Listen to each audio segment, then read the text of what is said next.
Hi everyone. As it took me a long time to get my review and breakdowns of the first 3 episodes of The Rings of Power up, the next 4 episodes have already released.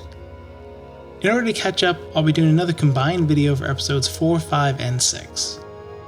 I'll be hitting the general story beats again and throwing in lore where I can.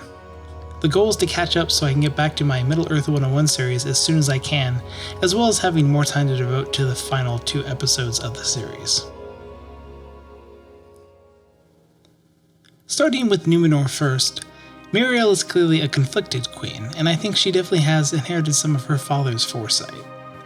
Throughout this episode, we get the real reasons she has been trying to get rid of Galadriel, and I think it generally makes sense. After her father was deposed, she had to play to the populace.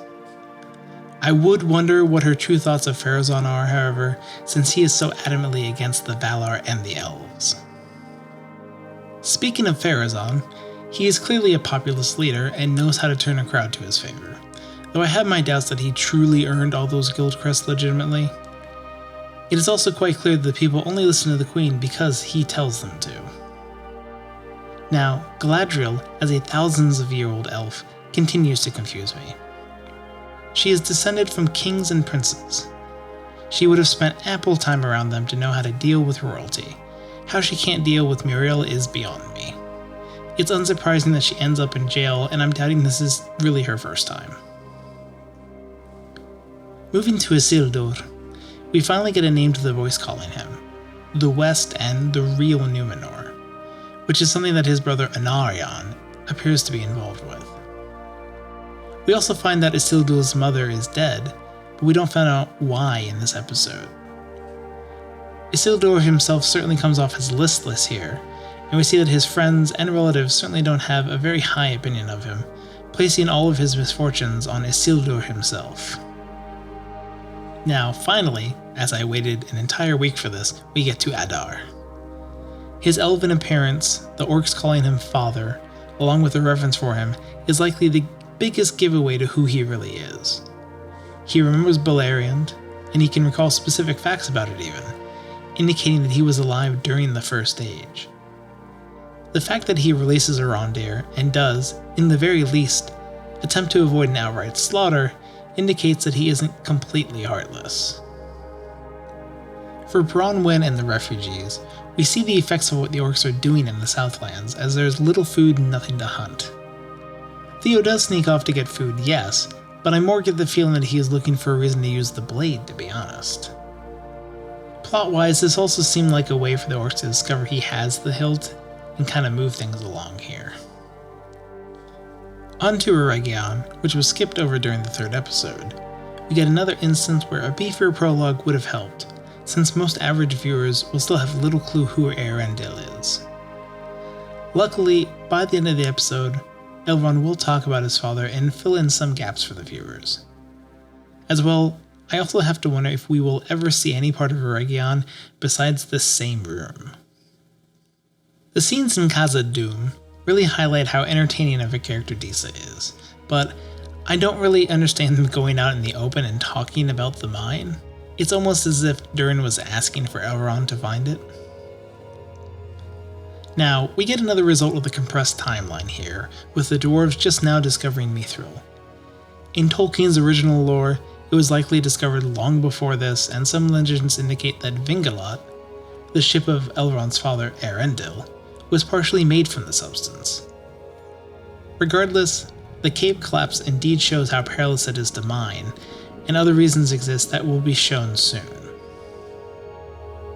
Back to Númenor, the budding romance between Elendil's daughter Eärien and Kemen continues to indicate that she is of a different mind from her brothers and father.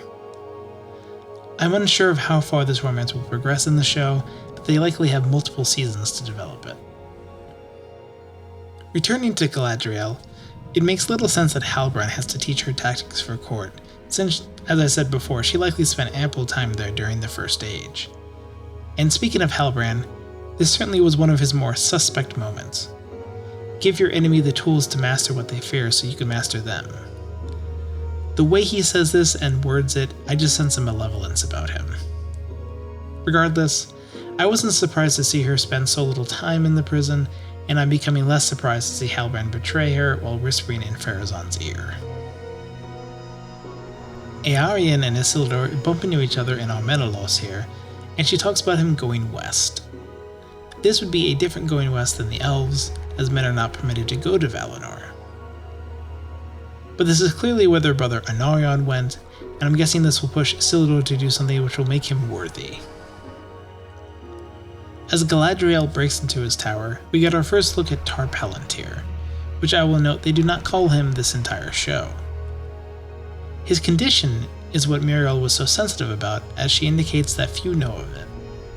This is also a moment of reckoning for these two characters, but I will note that Galadriel does not really follow Halbrand's advice here, as she doesn't give Muriel any tools to master this situation. As they ascend to the top of the tower, we do get some interesting pieces. I know some emphasis was placed on the sword Elendil was given in the previous episode, but that appears to have just been a sword of rank. The sword we see here in the tower is apparently Narsil. As well, the tapestry behind them depicts Beren and Luthien stealing one of the Silmarils from Morgoth. Now we get to the Palantir. While Tar-Palantir, yes, he shares a name with this artifact, was known in Tolkien's lore for his foresight, the show does seem to lay some of this on the Palantir, showing them the visions.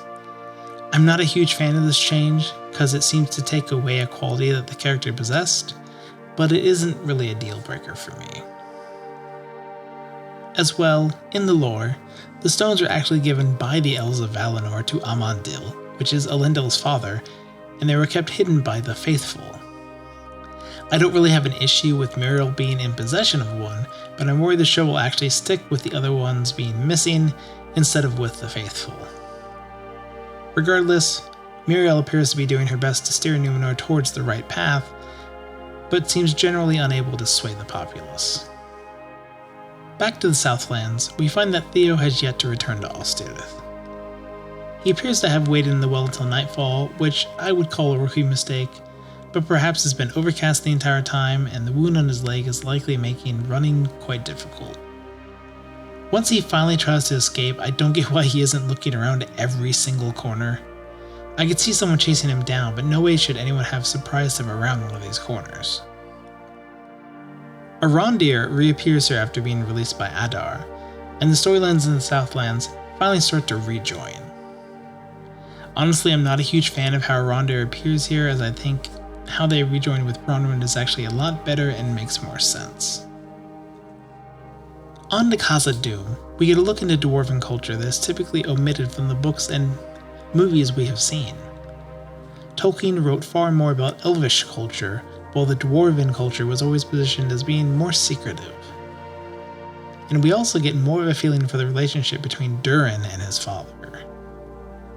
As well, viewers who are not fully versed in Tolkien's lore finally get some information about Elrond's father, Eärendil. Our last scene in Khazad-dum for this episode depicts a surprising moment for Durin, as his father indicates he's just trying to prepare him to be king one day. We also find out while they have some trust in Elrond, the dwarves still remain very cautious of Gil-galad and the other elves, and that Durin will spend some time in Lindon for the next episode. Returning to the Southlands, Arondir informs Bronwyn of the ultimatum, and while we won't get any resolution on this until the next episode, it should be pretty clear to everyone that they intend to resist. However, the character of Waldreg shows his true colors here. What's more is that he appears to refer to Sauron as a servant, because in the first stage, Sauron indeed served Morgoth. We also find out that the meteor, which carried the stranger, or Meteor Man, does indeed portend evil tidings for Middle-earth. Ill tidings for the people of the Southland as well, since it's indicated that Adar is aware the hilt is with them. We end this episode in Numenor, where Muriel has basically expelled Galadriel, and she actually seems to be getting a pretty grand send-off, to be honest. Again, I'm a little surprised at Elendil speaking in an Elvish language so close to other Numenorians, but at least it's a bit quieter this time. The petals of the white tree take center stage here, and Muriel basically reveals herself to all of Numenor as one of the faithful.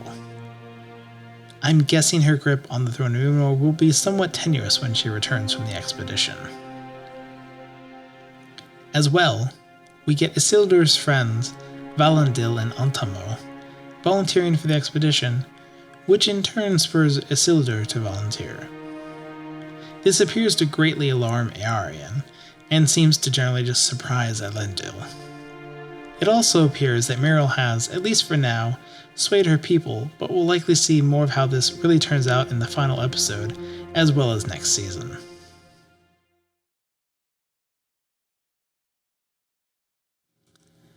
Absent from the last episode, we start off with the Harfoots, who are in migration. The Meteor Man does seem to be picking up the common tongue quite quickly. That said, it's never particularly a good sign when an unknown person calls themselves Peril and Danger. We will see if the show decides to frame him being good or evil based on choice or his own nature. As well, likely due to the outsider with the Brandyfoots, the rest of the Harfoots seem to be keeping distance, which isn't really surprising. The next scenes are entirely of the Harfoots migrating, and the only thing I have to say here is they really need to make sure they keep shooting scenes like these in New Zealand. Seeing some of these locations just takes me right back to the Lord of the Rings films, and while I don't believe these two are the same canon necessarily, I think maintaining a common screen language among them is a great idea. Next, we are actually taken back to the location the Meteor Man arrived. The meteor has drawn a particular group of people who are clearly searching for the one who landed. The lead of the trio, since we have no idea who they actually are, was largely thought to be Sauron in the form of Anatar when everyone saw the trailers, but I think I have to strongly disagree with that. I don't believe any of these three are Sauron, and besides the looks they give on screen, we have no clue whether they are actually good, evil, or even neutral. And I did notice that one of them is holding an object that appears to have the constellation the Meteor Man is looking for, however. Our first glimpse of Adar this episode shows us his longing for the orcs to, honestly, have a better life than what they currently have. However, it is a little disturbing how he simply lets the orc's arm burn in the sun, like he has a morbid curiosity about it. And then he does signal for what he calls the legions, which means there is a very large number of orcs heading for Ostirith. At Ostirith, Bronwyn is trying to sway everyone there to fight, and to say it goes poorly is somewhat of an understatement.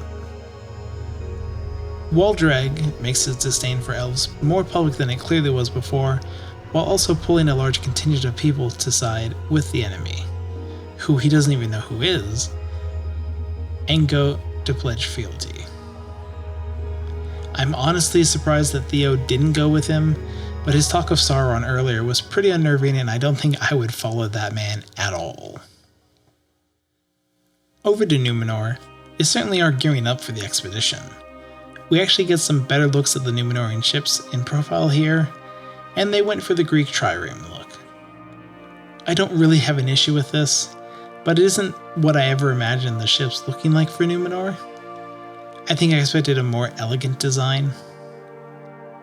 Regardless, you can tell that Isildur likely thinks little of himself, as he sees himself not worthy of going west. And this is not surprising to me at all, since you can see how little the people around him seem to think of him.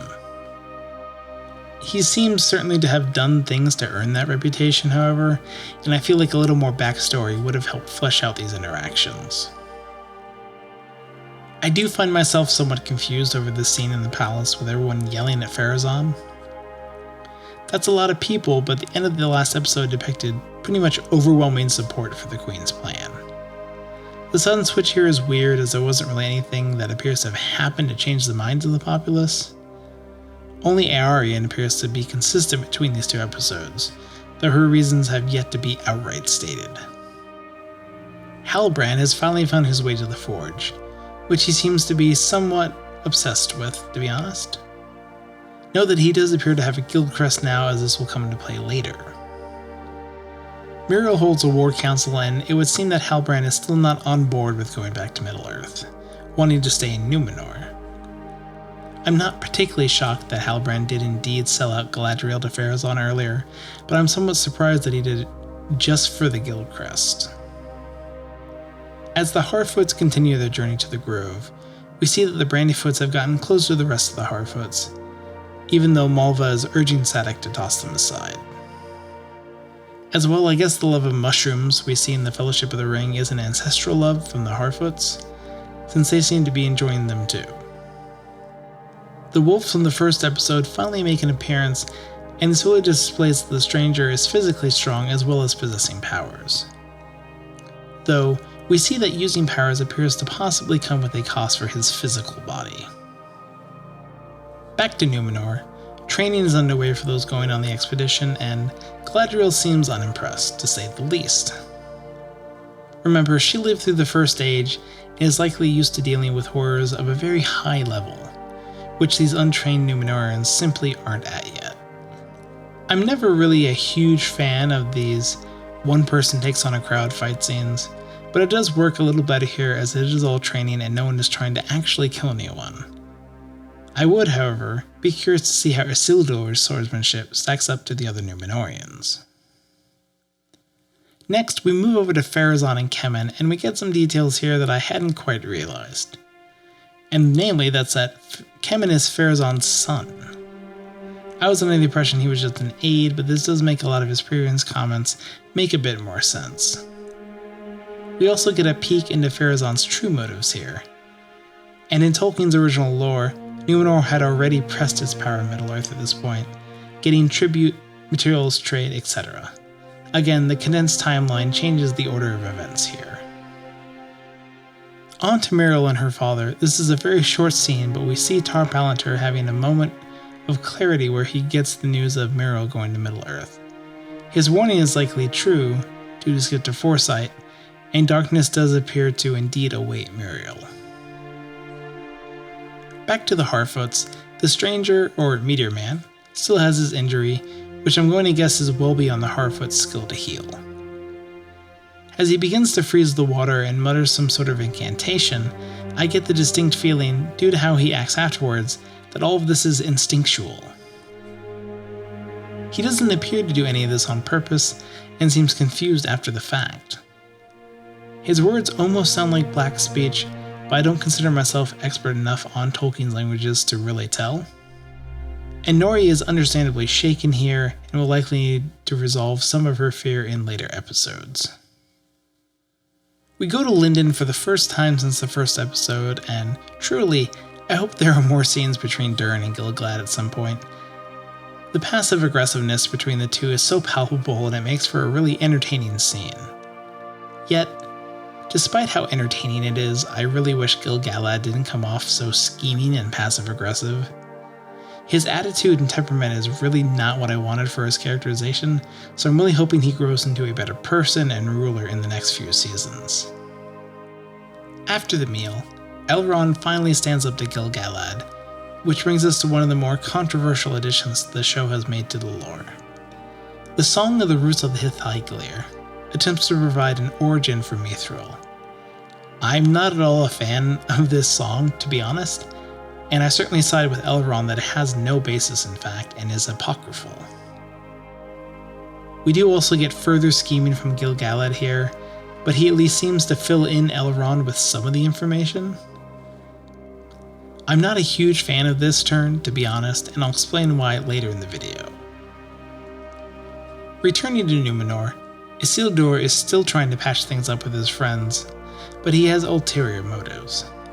Valandil certainly has some pent-up aggression he's been wanting to take out on Isildur, but they still refuse to help him. This in turn appeals to make Isildur desperate, which leads to our next scene. We see a cloaked figure boarding one of the Numenorian expeditionary ships, and it is Kemen, who, as far as we know, does not agree with his father Pharazôn.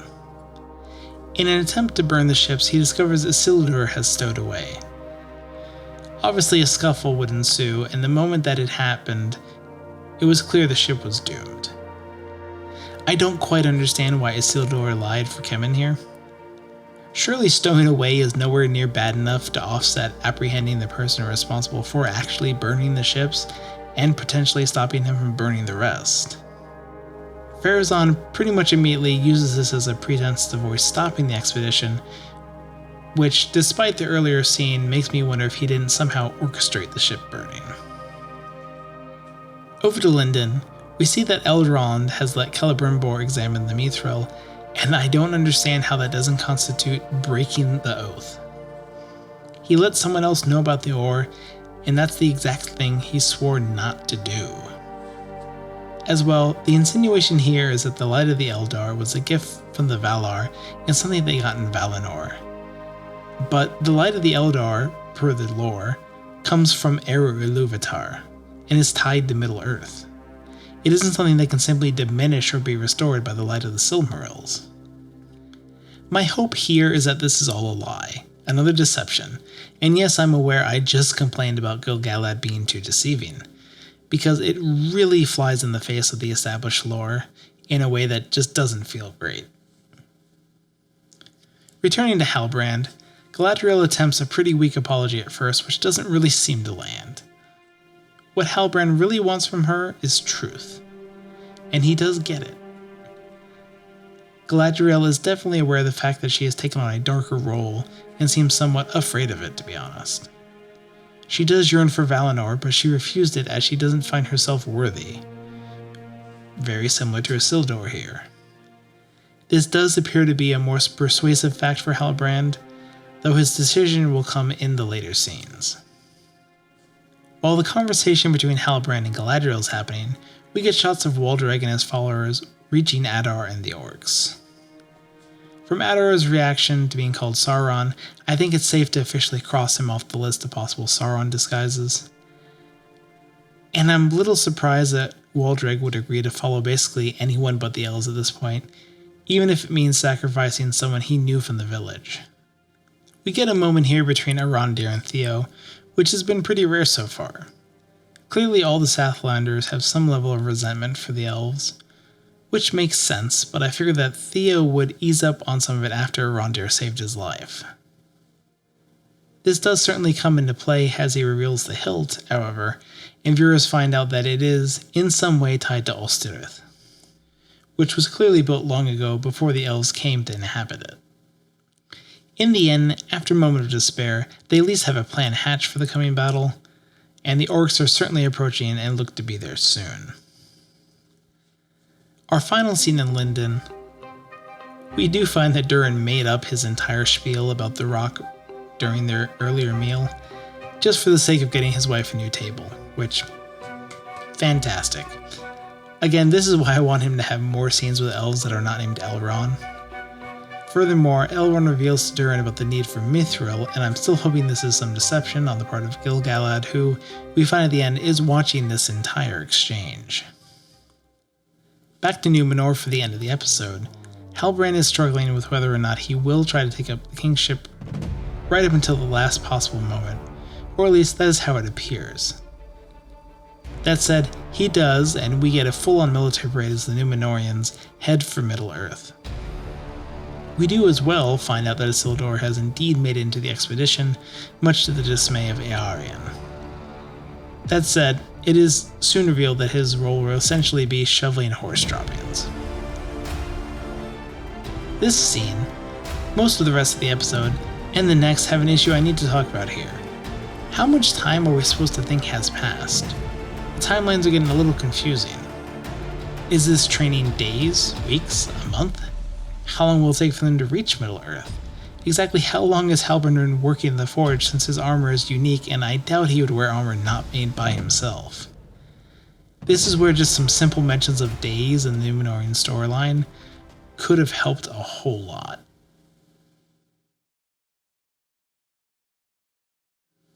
We start off this episode with Adar, and he buries some seeds in the ground saying, "New life in defiance of death." He then addresses the orcs, and we find out that he has indeed led this group for a long time and a long way.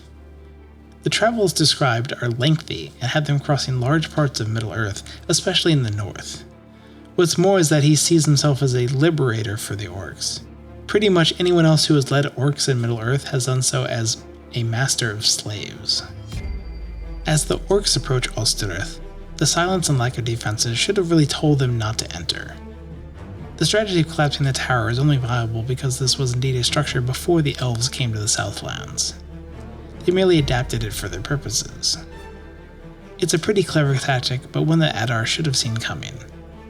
I'm a little disappointed that Adar's tactics in this episode essentially boil down to, we outnumber you, but it seems fitting for orcs at least. And as well, the Southlanders at least recognize that the tower collapse won't be enough to stop the orcs, and do try to prepare for the coming onslaught.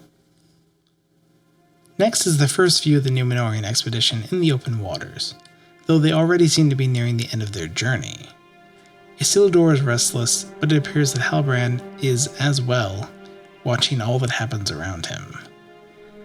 I don't get why in this next scene Isildur just didn't let the horse finish the apple, and I'm not exactly sure why he had to throw it in the ocean. And then his discussion with Galadriel highlights a few things.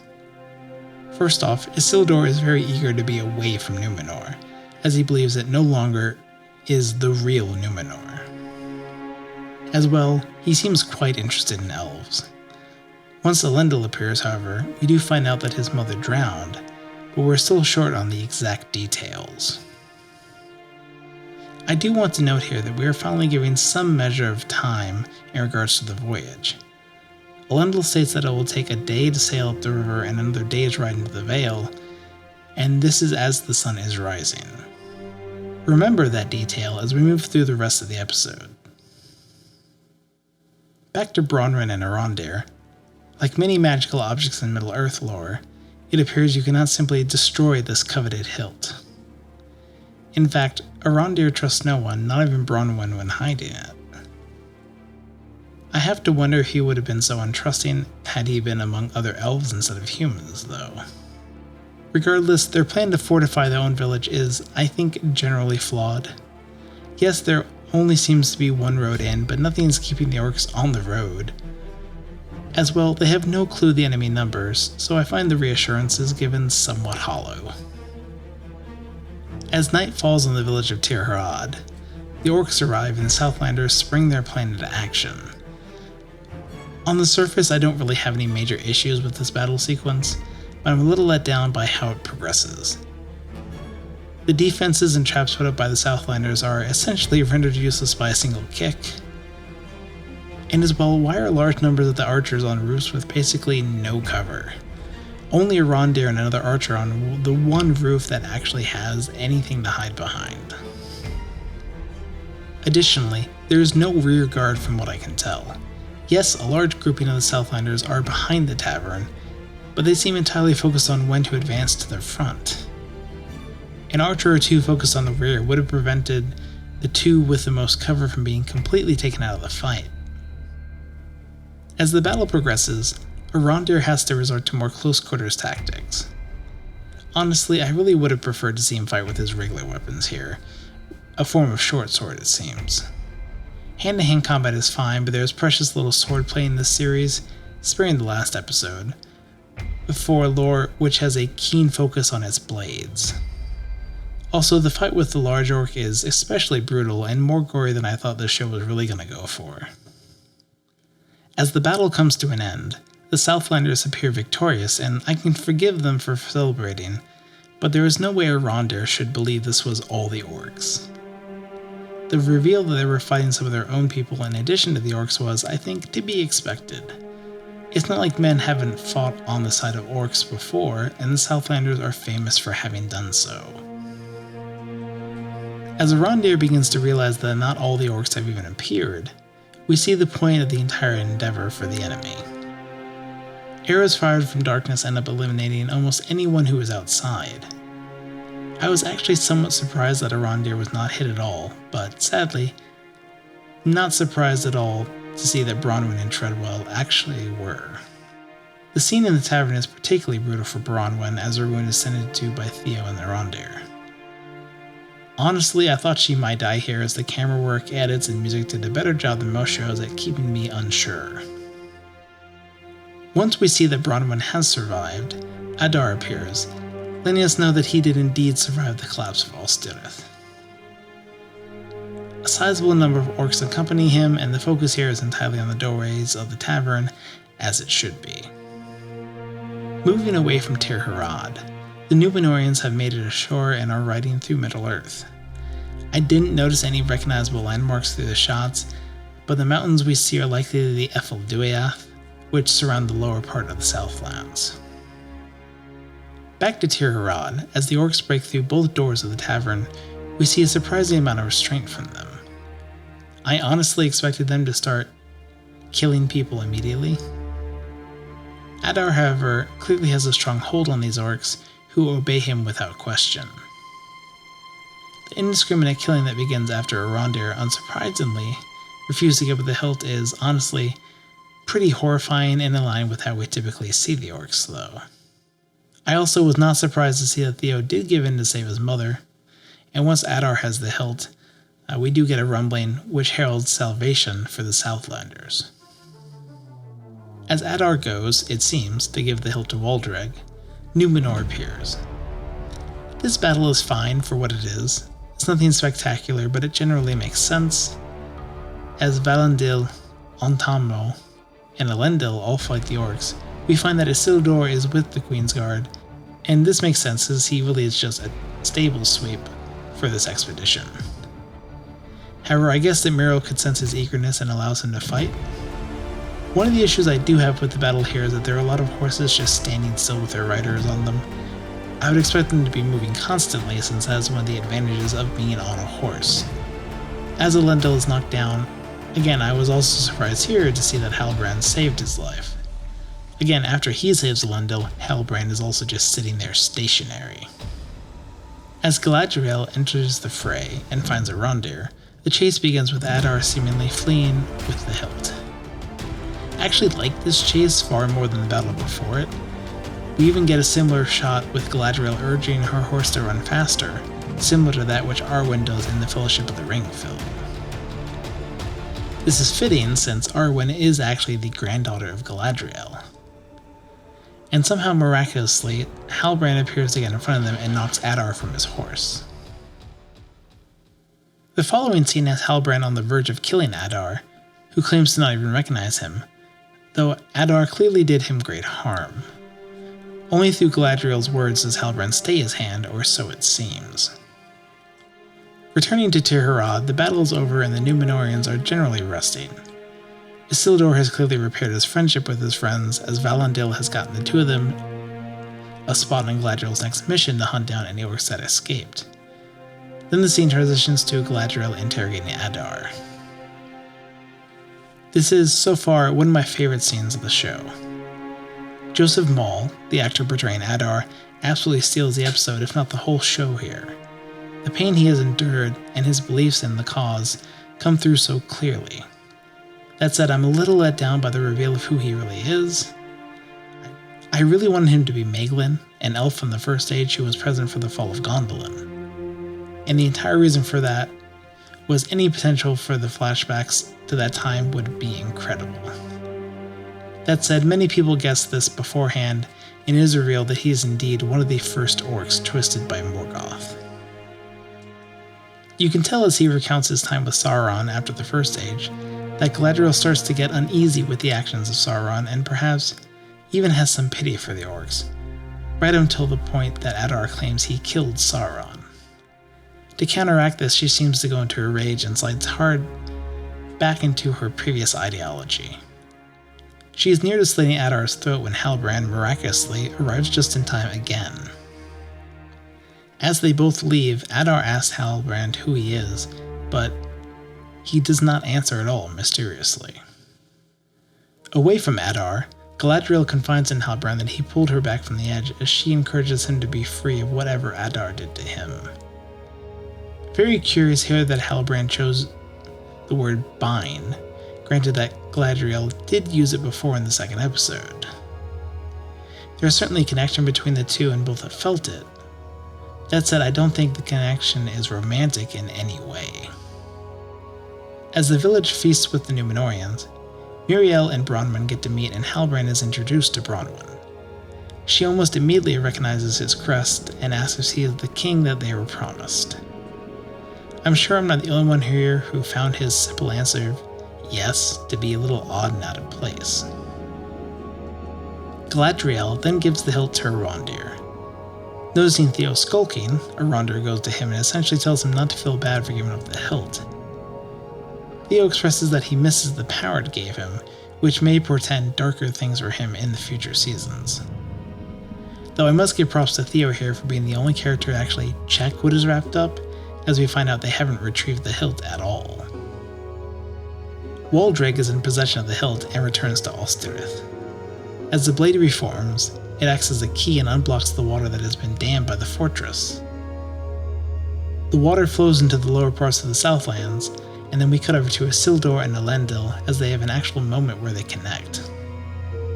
Isildur's mother gets a mention here, and that moment is promptly ruined by the water flowing through the tunnels made by the orcs, causing mayhem in Tir-harad. As the water flows through, the tunnels appear to direct it to Orodruin, the mountain that has sat in the background of the Southlands for this entire season. Indeed, that is not just a mountain but a volcano.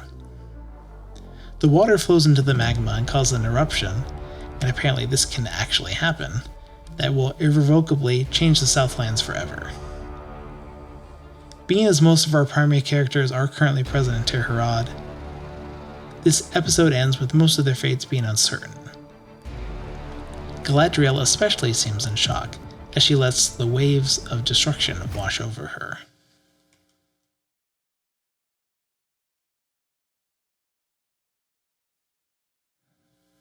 I do largely consider this an improvement over the previous 3 episodes. The story plots begin to converge, events start to take better shape, and we get a clearer picture of particular characters. However, I do have some negatives from the episodes. The pacing of the show has been all over the place. While a ton of things happened in the 6th episode, the previous episodes leading up to this seemed to meander around and take a while to move the plot along. Really, I think there were almost too many plot developments in the 6th episode. Some of this really should have been in the 5th episode. The issues with the pacing also throw the passage of time all over the place. Exactly how long does it take to sail from Numenor to the Southlands? How long do they train for? How long does it take for Elrond and Durin to get from khazad-dum to Lindon? Tolkien always had his journeys actually take time, and I hope we see this better in future seasons. I'm also not a huge fan of the portrayal of the Númenóreans in the Battle of Tir-harad. They really just seem like men with better arms, armor, and have horses. The Dúnedain are supposed to be more powerful than regular humans, but I really don't get that distinction so far in the show for the most part. Another contentious point for me is the Song of the Roots of the Hithaiglir, but not for the reasons you might think here. Yes, the song doesn't really fit with the lore, and Elrond basically points this out.